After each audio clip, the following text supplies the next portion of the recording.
I was born in Marion, Indiana, right in the front room of the 908 South McClure Street house. Across McClure Street was Aunt Mary Gorman's house. She was my godmother. She's a very good friend of my mom's. Right behind their house is where the train tracks were. And every morning we'd wake up to the sound of clunk, bang, clunk, bang, and stuff, you know, the trains all banging into each other.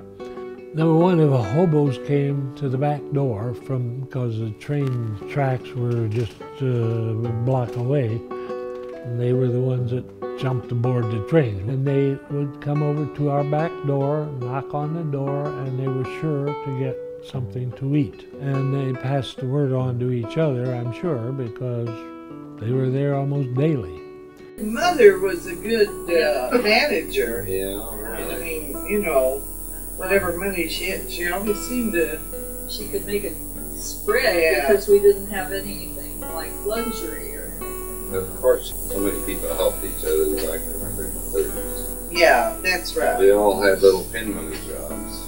Right. Selling trash and glass. Cupcakes. Cupcakes and cookies. Well, yeah, and we used to go to the part of town that was better off, and we would have, I would always tell them, did you and I go together? Or I thought two of us selling did. the cupcakes. And we'd always say, this is the last one, so we buy our last one, then we run home and get some more. Oh. There are things like that you manage, but the people seem to help each other. Mother said when right. she was desperate for money and was down to the last dime or something, she couldn't figure out what to use it for in order to make cookies, so she borrowed ingredients to make the first batch.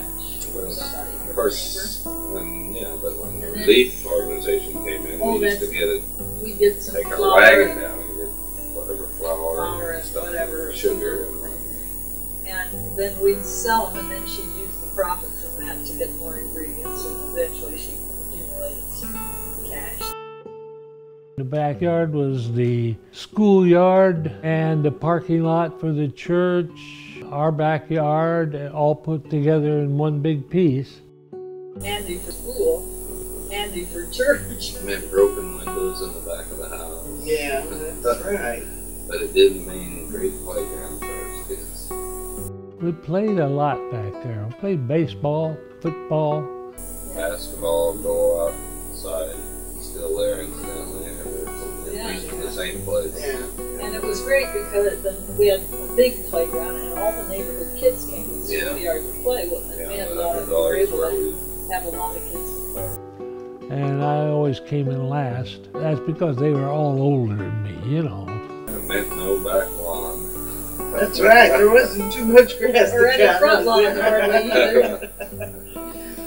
One of the hazards was that if some kids didn't show up to serve for 6 o'clock mass, there was always a nun over our back door, and Dick or I to serve, had to run over and serve. Next door was a great big house, only it wasn't a house, it was the gymnasium for the school. And boy, we could sneak over there when Father McCarthy wasn't looking, or if it was locked, we'd go over there and figure out how to open the door. And we'd get in there and play basketball anytime we felt like it. And it was a nice gym. It wasn't anywhere near full size, but it was a very, very nice gym, basketball floor. Around the house, Ed and I used to throw things at each other, to each other. Actually, it was at each other. He would usually win. Just like Ed had to wrestle in bed after we woke up, and he would beat me up because he was 4 years older than me, and you know, if he wrestled too much, I would get underneath the sheet and play like I was dead, see? And then he couldn't hurt me anymore. It was just unfair. It was awful. But we had a lot of fun. The front room upstairs was Mom and Dad's room until summer came. And then that dropped right straight down to the front room downstairs. The room, and then the upstairs room became the girls' room. I didn't know what was my bedroom till I was about 12 or 13. There were about 5 bedrooms in the house. there could have been 6, but the one we used as a big closet, and then put a bunch of racks so we have place, because our closets were very tiny. We also threw stuff all over the floor in That that was room. fun to hide in. But anyway, we just had wherever, I mean, I don't know when we had our own rooms. You and Sis slept together. Oh my goodness, not until after half the kids left. Yeah, then we kind of started to have rooms of our own. But Before that, though, I have memories of pillow fights. do you? I must not have been very big. All the pillow fights were between room 2 and room 3. Room And room there 3 were, had all the girls in it. Joe, the boys always got the advantage over us. They were stronger. And they'd flip us with dish towels, for instance. Oh yeah. Or if we got in a little fight or something and they hit us, and we tried to hit back, it never worked because they did us harder. I mean, they were stronger. Now, Ed did, because he was so must not have sweet. been a good girl stealer, because I don't remember doing all that to me. And I remember teasing Mary Agnes You all were the tough. time. Do you remember Mary Agnes getting so mad at me all the time, and then I'd tease her, and then she'd laugh, and she'd be mad because she had to laugh? When I went through that with Tom. Oh, God. Tom would lose his temper and get so mad. And no matter he hit them more, I would laugh. That would make him madder. Finally, We were a pretty typical family. Yeah, I think. why not? The room on the right was Ed's and my room together. And then we had the back room, back bedroom. It was a pretty big room. And that ended up being my room, I think. And right next to that was Dad's, was this big closet type room. That's where Dad's paint room was. And it was kind of fun to sneak in there once in a while and look at things. It was easy to get to. I remember Grandpa's workshop in the house on McClure Street. That was always the most mysterious place to me. He had Never that, allowed it. no, he had that curtain in front, and that was mysterious. I don't know if he could even close the door. There was so much junk in there. It's right at the top of the steps, but it was full of junk. And those pictures that I probably have told you about, yeah, that I'm not allowed to talk about on film.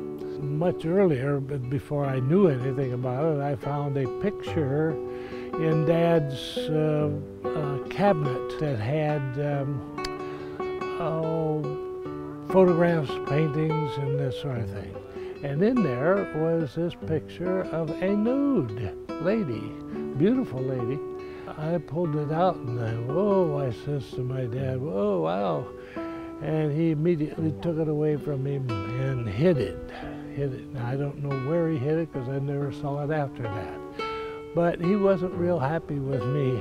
But I had no idea who it was at that time. I was just a little guy.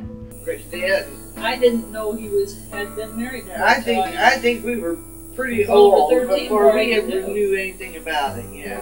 And I don't know why. He didn't talk about it, and Mother didn't talk about Maybe it. he was afraid to because it was one of the things that led to his breakdown. Maybe he thought he couldn't face We don't remember. know. We don't know that. I mean, I've heard so many stories from so many different people that, see, I just found out not too long ago that 7 years that they were married. Well, that's All what he those said. years, I thought he was just married that 1 year. I did too. Yeah, That's what it said in the Reader's Digest Yeah. article, 7 years. that's why you almost have to believe it, because Dad wrote that himself. Probably did. Yeah, he wrote that article. But see, I think we're all pretty hazy on that phase of his life because it was not discussed. Yeah. And I never asked him about it. Well, I don't think anybody did. For one thing, I don't think Mother wanted to talk about it. Maybe it was a bad memory for him. You know, all that. Sadness. Yeah. So who knows? Think God, he she did- was a good-looking son of a Yeah, gun, that was wasn't he? cute. Wasn't that cute? One of you nieces or nephews did a lot of research. And then it was coming to me step by step by step. And now I know very much about her. I know where she was born. I know where she died. Amazing.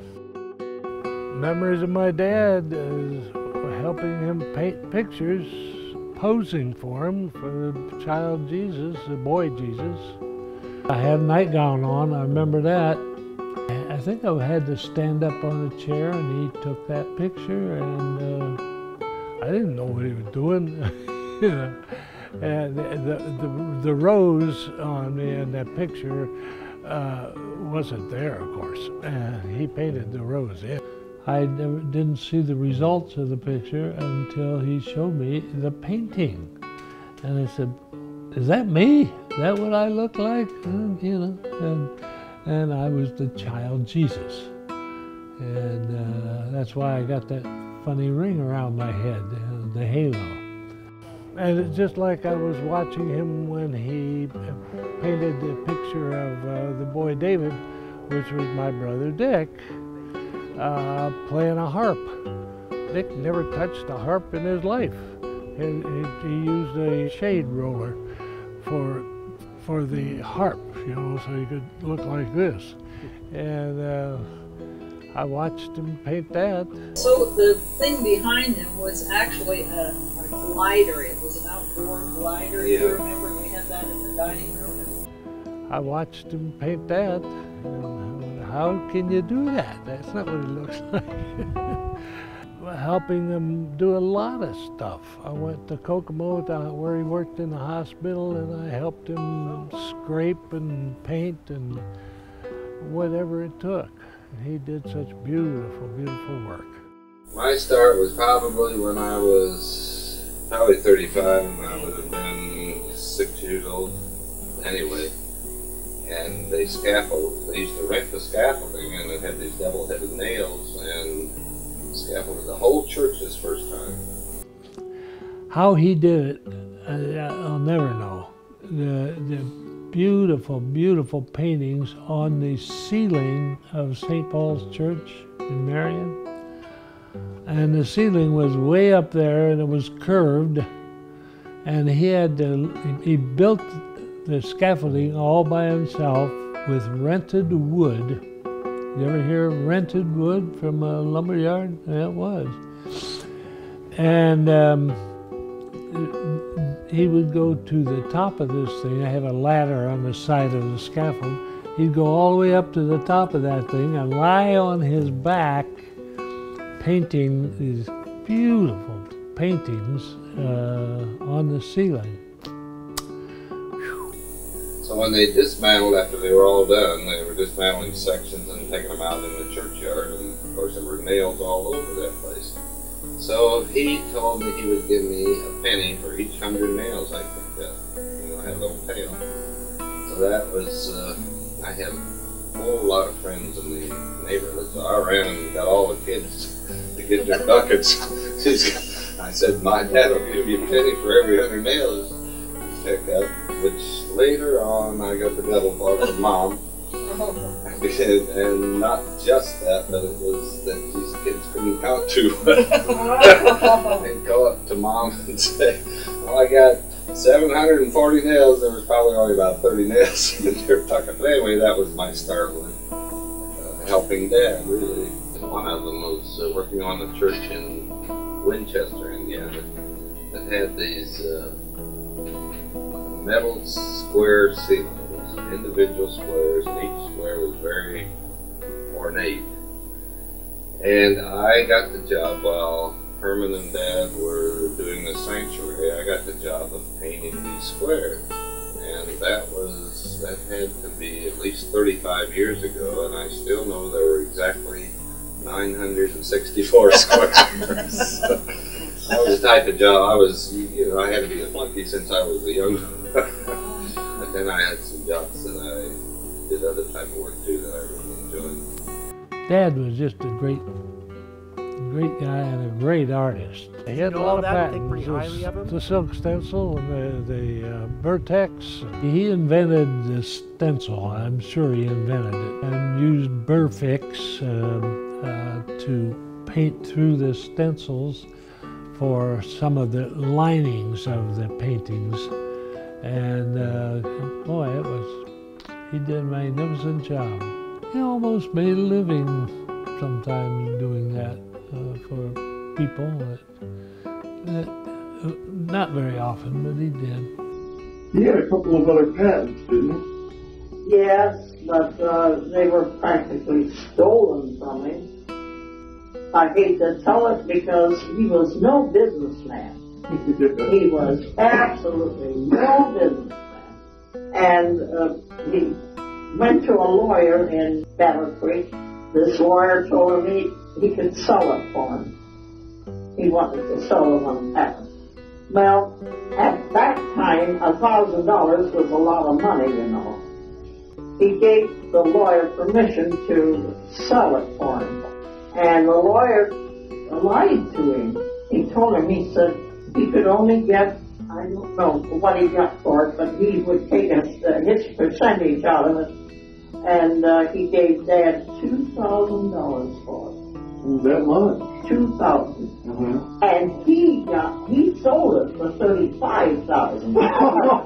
Oh, no. But he told, Dad found it out later on. And Dad lost faith in everybody. He lost faith in everybody. Then he went to New York and sold a patent on bird text. The silk screen. And So that patent he sold in Battle Creek, was that for the billboard painting? it had to do with the pictures, with the sign painting business. Poor Dad, if he could have had even 10,000 out of it, would have been something. Oh, well, those are all days of the past. I don't even care to think about it because I used to think if he'd have let me handle when I did handle it. I used to help him, you know, when I had my first babies. Then, of course, when you got to have 4 or 5 kids, you just don't have time anymore for all that. You guys lived on the church grounds, so did you pay rent for that, or was that? Oh, yeah. Well, now Mom Both. did for a long time. Well, for a long time that was the But pay when- for the church. I know it. And I can remember though when she started paying Father $20 a month, and she was very happy that she could pay him $20 a month. And in fact, that's what she was paying her at the end. Mom said you had a maid when you lived in Battle Creek? And for a while, Yeah. you know. Not long. No, things went from bad to worse, you know. Yeah, I We love lost our home. Mom said you guys, when you lived on McClure, that you didn't have hot water for, when I was a kid, you didn't have I hot know water. it. I didn't know that. I worked hard, and when I did those big washings, and let me tell you something, they were washing. When our boys went to school, they wore shirts with stiff collars and cuffs, and not sweatshirts like Yeah. Right. that was unheard of. And I used to iron 24 shirts every week. I mean, dress up shirts. And the girls' dresses, you know, they wore petticoats, full petticoats. Oh, when I think over those things, and I had to lift every bucket of water and heat it in a boiler, copper boiler, on the gas stove to do that washing. And I would have to have about 3 to 4 of those boilers full before I got all the washing done. Now, and then you had to dip your rinse water, and that was a narrow kitchen. I had to get every bit of it from the faucet in the sink in the kitchen. Now, if you think I didn't work, Yeah. no wonder no wonder those poor legs hurt. But one thing we did do, remember about the Saturday night shows or whatever, we were entertaining, trying to get Mom and Dad cheered up and laughing and stuff. Yeah, but then, you know, Celia, I mean, I wish you wouldn't bring that to mind because you and Agnes used to do fine, but Mother always said I look like a cow with a crutch. Sing and dancing. Restless. had a natural stage. Yeah, they did the 2 living rooms, and they had an archway between them. And there was plenty of room on each side to serve as dressing rooms.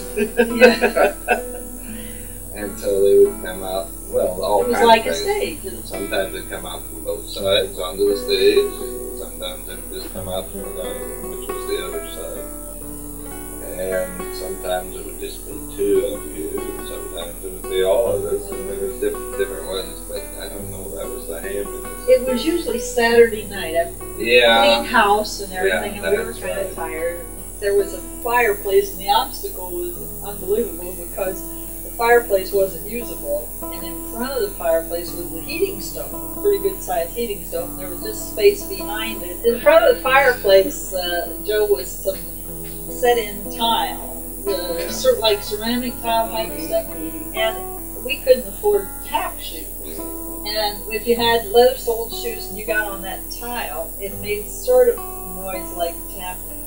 So we'd sometimes get back on, it was only about this wide, and we'd stand there and try to tap at as best we could. Mary Agnes. Mary Agnes. That's right. And try to tap because it made noise sort of like tap shoes, you know. And we didn't have anything much planned, we just did silly sort of spontaneous stuff. Yeah.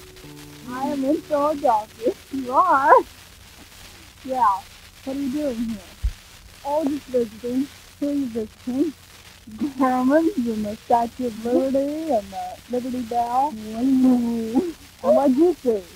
And girl, yeah.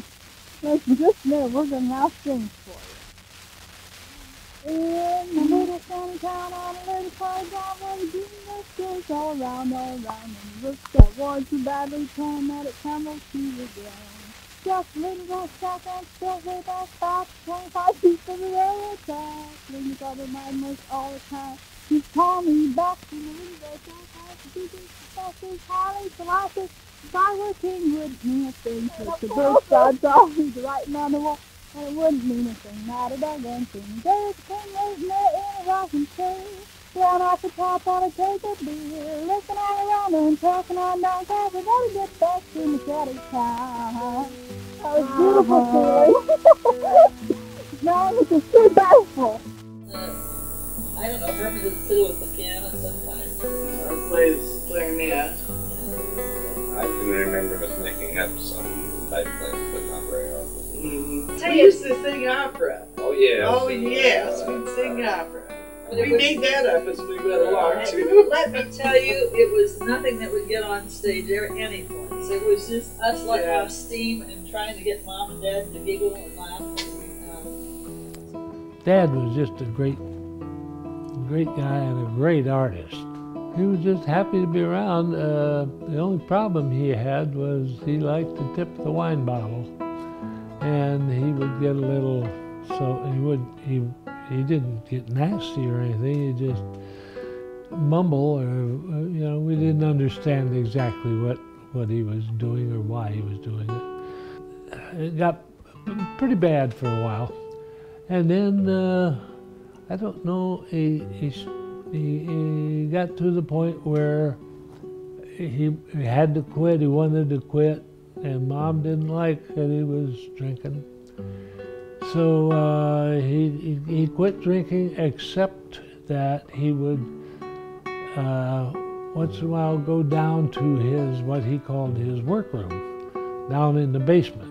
Now, basement is where we kept coal was put in there, and then you walk around the edge of it, and there was a room way in the back. He did a little work down there, but mostly he tipped his wine bottle down there. And there was another entrance, by the way, to that room back there, the basement room, was a big flat door that you lifted up on a side porch of the house, and steps that went down to it. So if he got caught going down there, he could escape going out the the side porch door. I think Mom kept a lot of canned goods down there too. We would sneak down there just every once in a while, and we'd find that bottle of wine, and we had to snip a little taste of it, because just to say that we were now grown-up kids. We could drink alcohol, yeah, but not when Mom was around. Anyway, she was a beautiful lady. She was not exactly underweight, but she wasn't fat either. But just a great personality. She loved everything. She loved to play cards. She didn't like to get beat. She just was so loving. Really kind of hard to explain. She put my head on the pillow when I was a baby, when I was very young, and made me keep it there. She cooked the meals at school and at the cafeteria that she was mostly responsible for starting, because they didn't have any food for the kids before that. She went to Mass every morning at 6 o'clock to play the organ and sing for the Mass. And if somebody didn't show up for the 8 o'clock Mass, she went back for that every morning. And every now and then we'd go over and sing with her. Well, she sang at weddings, but she played and sang masses in the summer when the sisters would go. See, the sisters were there during the winter, the school kids sang. Oh yeah, yeah. She played the organ for herself. She admittedly, she was not a great organist, but she could play all of the wonderful songs that she sang. You know, the Kyrie eleison, Christe eleison, and she was up in the upper level, so she could sing out over the crowd and could hear her very well. She had a beautiful voice. Yeah, it'd be unusual to miss Mass. Who you just didn't think it. We didn't think otherwise. That's just the way it was. It was natural. I can remember two night birds, you know. We used to Well, I can't hardly talk about night. Well, I know, but what I mean is that probably, like a lot of times when you discover that it wasn't hammers on us, it was have mercy on us. Oh, hammers on us. And you'd ask questions about that, and I think we were always answered well. You know, every night she'd gather us up. Well, first of all, she'd gather us all up to say the rosary after we had supper. The reason I say I can't talk about night prayers is because I always remember the giggling why we did the giggling. Why did you do I wonder why she keeps saying we. Can I say it on a VCR tape why we did the giggling? Yeah, please. Because somebody always broke wind. Broke wind. Somebody always broke wind, and then everybody giggled. Oh dear. And then we would go into the front living room and stand around the piano and sing 4 parts. Be singing songs all the time. Usually 4 parts. Let's see, Rita was the soprano, Celie was the alto, Mary Agnes was the alto also, Dad was the bass, I was a tenor. Who else was it? Ed. I think Ed sang bass, yeah. Dick sang, I guess he must have sang bass too. The music fest when Mom used to play the piano, I have a memory about the lady that came up to the door one day, knocked on the door while everybody was singing. She wanted to know if it'd be all right if she sat and listened.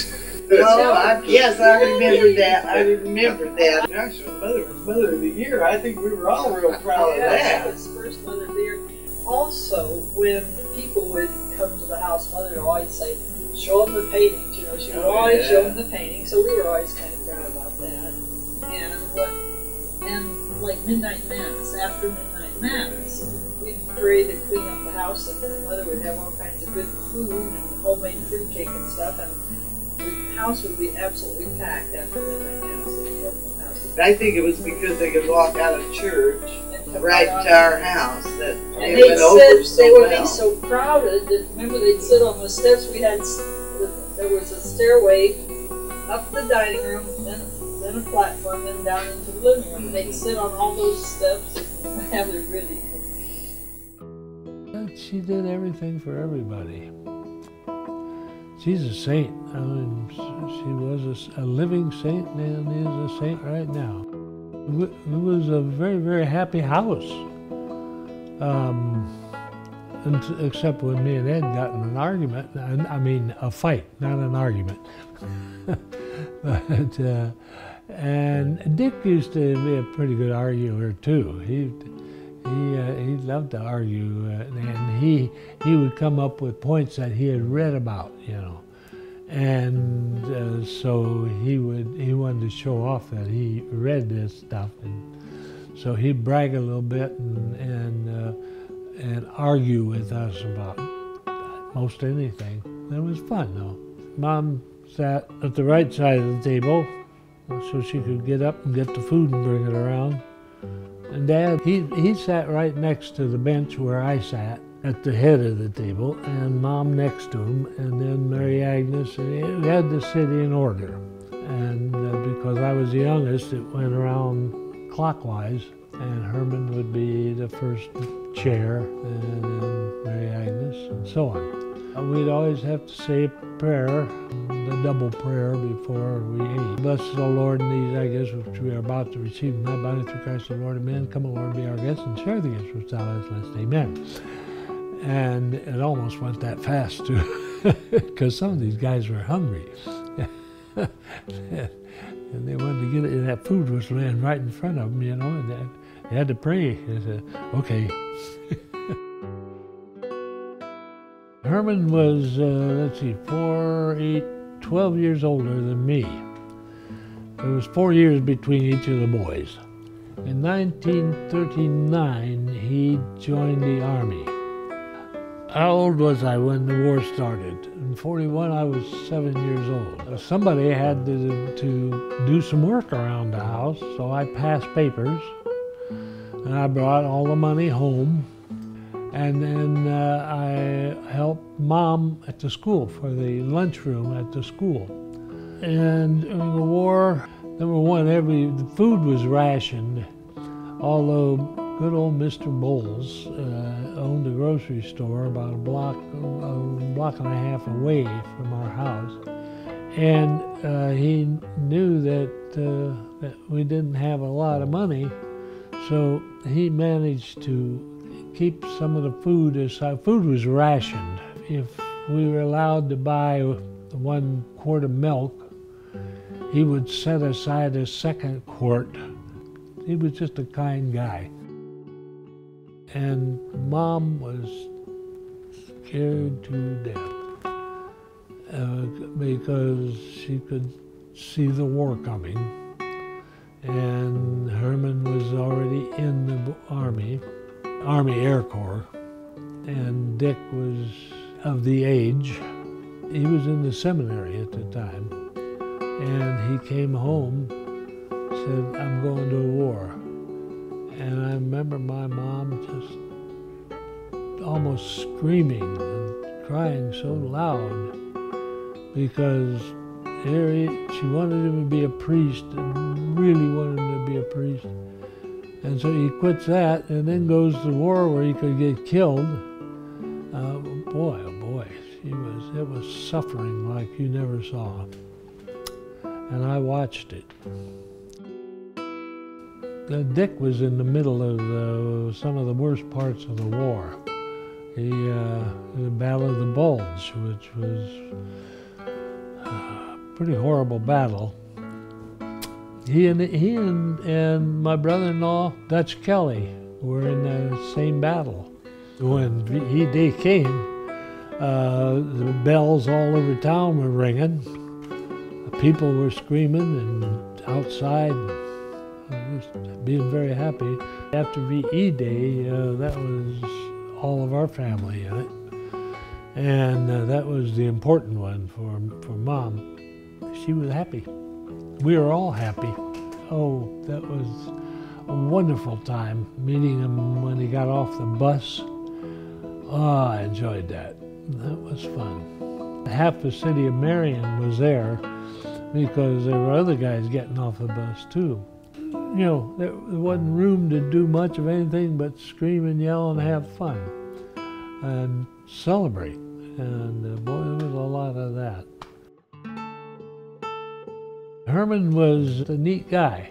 When he came back after the war in Europe, and he met Jerry and everybody, that was a wonderful time meeting him when he got off the bus. Oh, I enjoyed that. Herman then when he got married to Jerry, and I loved Jerry a lot. She was a good lady. Anyway, they lived in this little house in Ida Shepherd's old house and her property. I helped him clear it so he could build a house. And I did a lot of work with him there. And he was a good guy too. But the bottle got hold of him a little bit too.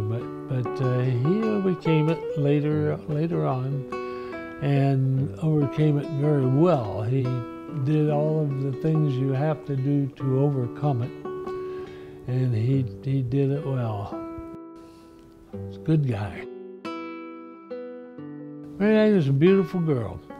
She didn't go off to the war because we needed her around the house. Mom had to have her around the house because Mom was getting up and a little older.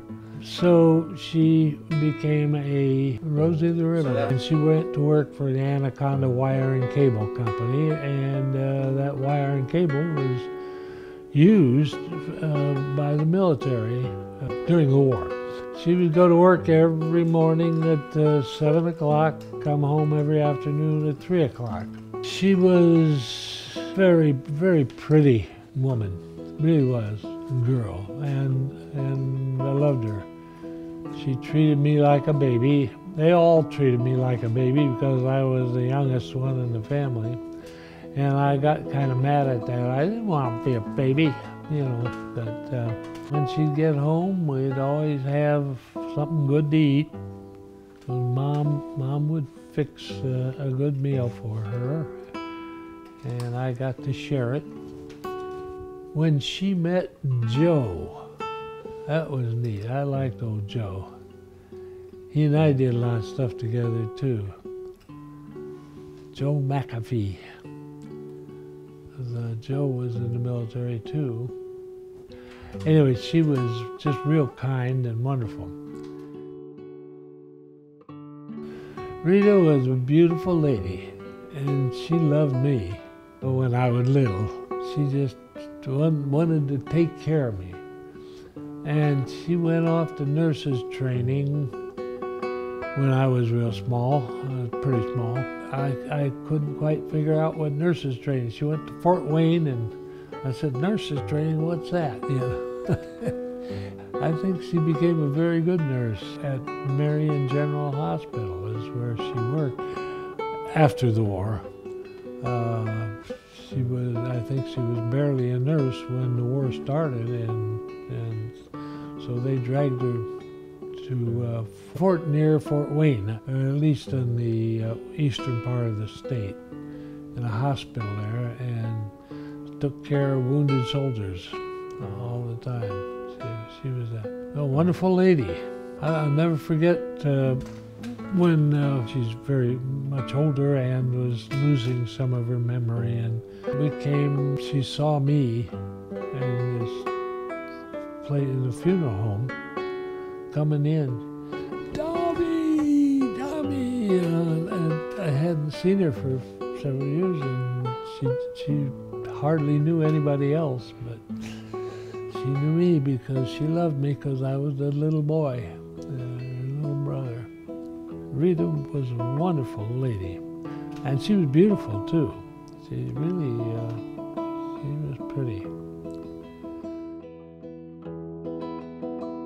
But Dick, I don't think he stayed around the house all that much. That I knew him as much as I did Ed. Ed and I were always doing something ornery. But Dick was more mature. I guess that's why he went in the Army. immediately. When the draft came, he was one of the first ones right up in line. He and Dutch, my brother-in-law. It was just one memory he had that he told us about, and that was of a young boy, he says, couldn't have been older than 12 or 14 years old, in a German Nazi uniform, lying against a tree, was back up against a tree, and a hole right in the middle of his forehead.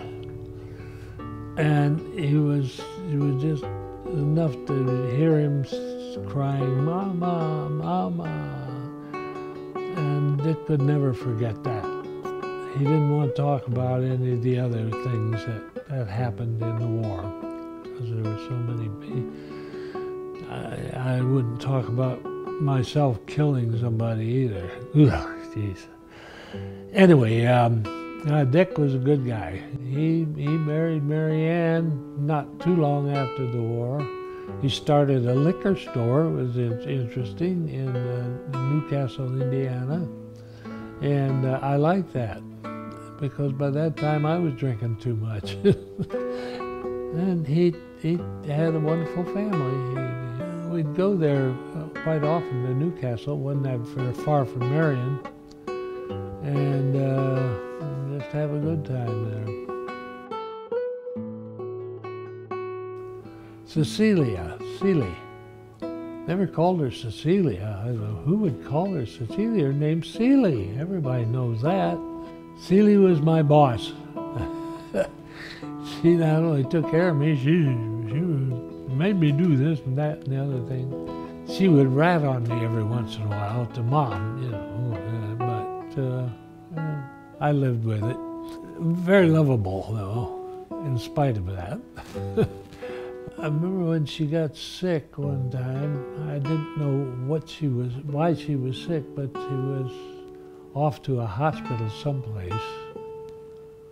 Celie was the more nervous of the three, and that's why she was my bossy type. She didn't want anything to go wrong around the house, but I loved her. She was real pretty too, and the boys liked her. I can't remember who they all were, but she had boys that would come around the house every once in a while to see her.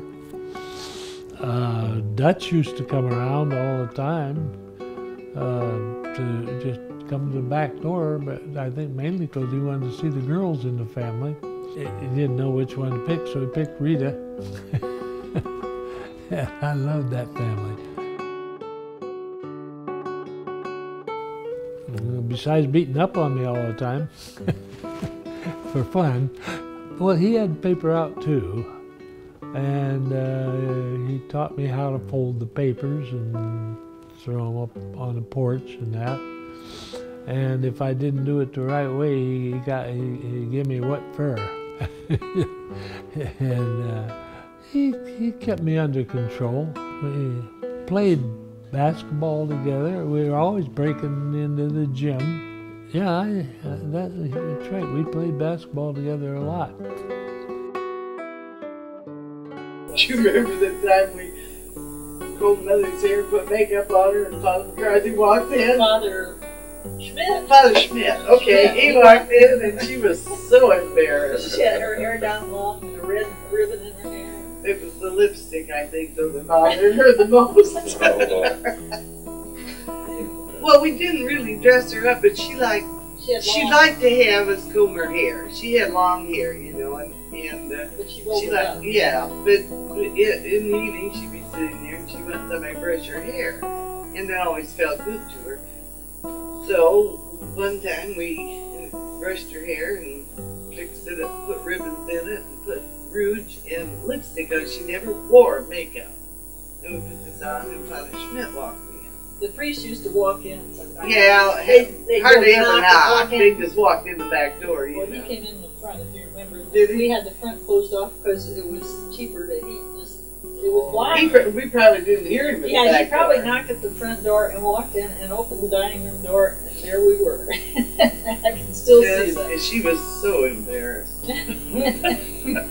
Because she thought priests were really They did the like best lipstick. people on earth. Yeah.